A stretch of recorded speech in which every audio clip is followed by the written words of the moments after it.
ముఖ్యమంత్రి కావాలని తెక్కలేదు. నీ అభిమానులకు ఒకటే తెక్క, నువ్వు ముఖ్యమంత్రి కావాలని తెక్క.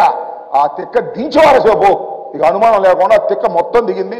40 సీట్లకు పోటీ చేస్తాను. నమ్మండి అయ్యా జన సైనికులారా, కాపు సోదరులారా, నమ్మండి. పవన్ కళ్యాణ్ గారికి చంద్రబాబు నాయుడు గారు 40 సీట్లు ఇచ్చాడని మీరు నమ్మాలి. ఇది పరిస్థితి.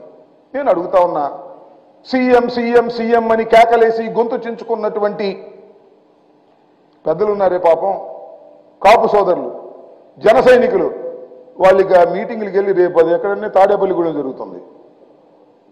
ఎమ్మెల్యేని అరవండి. ఎమ్మెల్యేని అరవడానికి కూడా ఇల్లేదు రేపు. ఎందుకంటే ఎమ్మెల్యే సీటు కూడా ప్రకటించరా.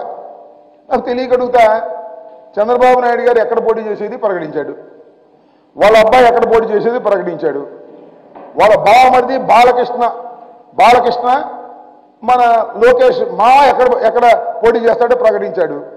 కానీ నీకు 24 సీట్లు ఇస్తే ఎక్కడ పోటీ చేస్తావో ప్రకటించుకునే దశలో ఉన్నాయో నాకు అర్థం కాలేదు. అంటే రహస్యమా? పోటీ చేయవా? పార్లమెంట్కి ఏమైనా పోటీ చేస్తావా? ఎందుకులే గొడవని మళ్ళీ సీఎం అంటారేమో నీ అభిమానులు అని చెప్పేసి చంద్రబాబుని సీఎం అనిపించడం కోసం పార్లమెంట్కి పోటీ చేస్తావా? What is this? ఏమిటి కన్ఫ్యూజన్? Total confusion. ఇవాళ తెలుగుదేశం జనసేన టోటల్ కన్ఫ్యూజన్ గా ఉంది. మీరు ఒక్కసారి ప్రెస్ మీట్ చూస్తే అర్థమైద్ది.